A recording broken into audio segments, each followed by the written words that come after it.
Elias Thorne possessed an extraordinary and incredibly dangerous ability.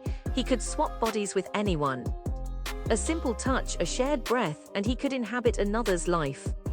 It was a power he'd wielded for years, using it for thrills, for profit, even for what he considered acts of kindness.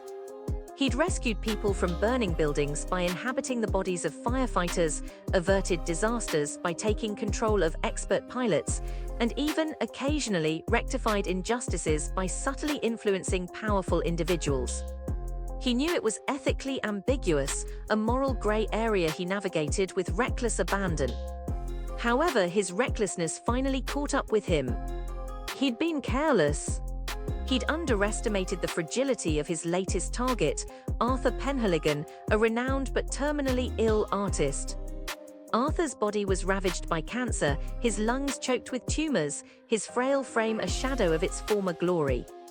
Elias had intended to simply borrow Arthur's body for a few hours, to experience the life of a celebrated artist, to feel the brush against canvas, to understand the creative process from the inside. But something went wrong. The swap, normally instantaneous, felt sticky. He was stuck. Panic seized him. He tried his usual method, the mental trigger he'd honed over years of practice, but nothing. He was trapped within Arthur's deteriorating body. Each breath felt like a struggle, each heartbeat a labored drum against his ribs. The constant, agonizing pain was relentless. He saw his reflection in a cracked mirror. Arthur's weary eyes stared back at him, their blue tinged with yellow, the skin stretched taut over bone. His own face, his own memories felt distant, superimposed on this ravaged landscape. Days bled into weeks. The physical pain was agonizing, the mental anguish was far worse. He knew he was dying, slowly wasting away, a prisoner in a decaying vessel. His attempts to swap bodies only aggravated his condition, leaving him weaker, more vulnerable. He tried everything, exhausting all of his known techniques. He even tried to swap with the hospital staff, nurses, and doctors, in desperate hopes of somehow breaking free of this morbid prison.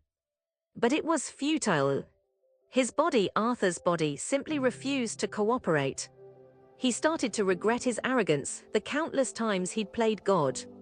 He thought he was immune to consequences, that he possessed some mystical ability to manipulate life and death, that he was beyond such trivial limitations.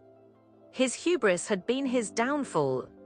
He began to journal his experiences, his thoughts scrawled on scraps of paper, his handwriting becoming weaker and shakier with each passing day. He thought about his life before Arthur, before this horrific entanglement. He remembered his family, his friends, the lives he'd touched, sometimes for good, sometimes for ill. He regretted some choices, cherished others. The guilt gnawed at him, a constant companion in this dying prison.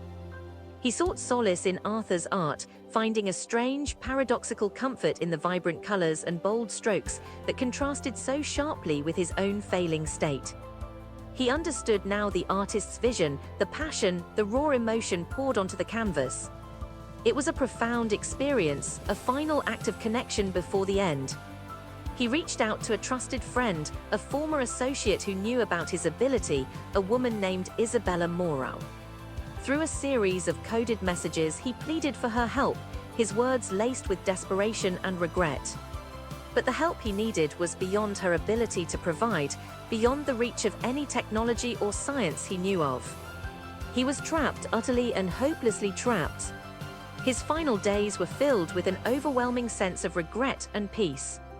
He accepted his fate, his final body swap, an involuntary transition into the great unknown.